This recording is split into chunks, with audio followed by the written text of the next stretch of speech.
नमस्कार दोस्तों, मैं पीतम्बर सिन्हा हमारे YouTube चैनल में आपका बहुत बहुत स्वागत करता हूं। तो आज की क्लास में हम पढ़ेंगे बी वर्ब।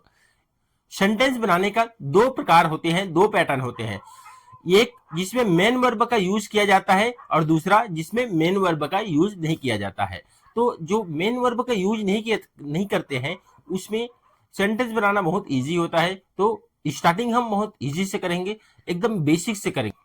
तो आज की क्लास में हम क्या करेंगे, बी वर्ब को पढ़ेंगे। तो बी वर्ब का यूज हम कब करते हैं, बी वर्ब का प्रयोग कब करते हैं? जब हमें किसी वस्तु, स्थान या व्यक्ति के बारे में यह बताना हो कि उसकी स्थिति कैसी है, तब हम बी वर्ब का यूज करते हैं। और बी वर्ब का यूज हम तीन काल में करते हैं, तीन समय में करते हैं।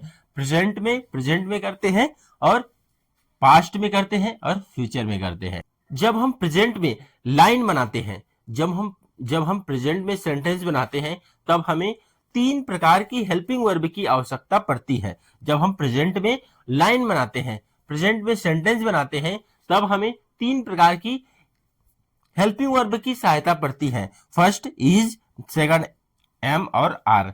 इज, एम, आर, तीन प्रकार की सेंटेंस की जरूरत पड़ती है जब हम प्रेजेंट में सेंटेंस बनाते हैं।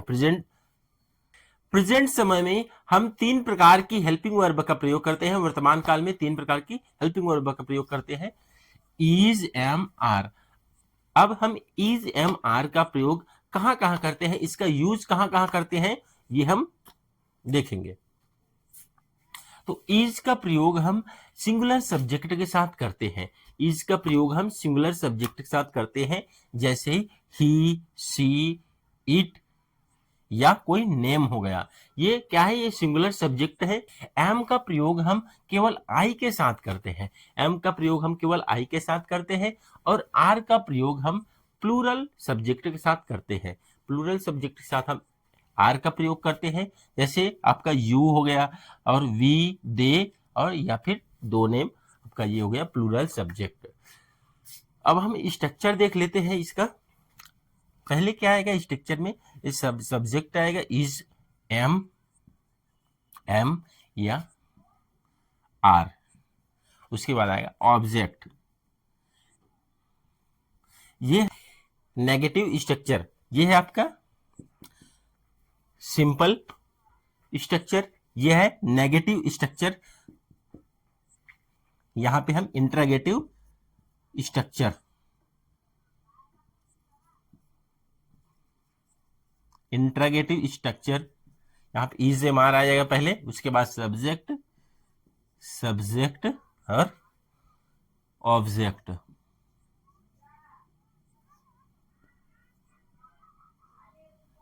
ऑब्जेक्ट, अगर इसी को नेगेटिव स्ट्रक्चर, इसी को हम इंटरोगेटिव सेंटेंस, इंटरोगेटिव में ही नेगेटिव कैसे बनाएंगे, देखिए इंटरोगेटिव में negative structure, is, am, are plus not, subject plus not, object. ये इंटरोगेटिव में नेगेटिव सेंटेंस। तो फर्स्ट स्ट्रक्चर है आपका इज, एम, आर और ऑब्जेक्ट।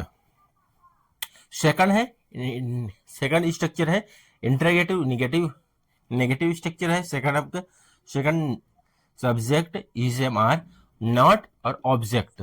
ये इंटरोगेटिव स्ट्रक्चर हो गया, और ये हो गया, ये नेगेटिव स्ट्रक्चर हो गया, ये इंटरोगेटिव स्ट्रक्चर हो गया। इज, एम, आर, सब्जेक्ट और ऑब्जेक्ट, ये इंटरोगेटिव स्ट्रक्चर हो गया। और ये is, am, are plus subject plus not plus object, ये इंटरोगेटिव नेगेटिव स्ट्रक्चर हो गया। तो इसी स्ट्रक्चर का यूज करके हम आगे सेंटेंस बनाएंगे। इसका प्रेजेंट का सेंटेंस बनाएंगे।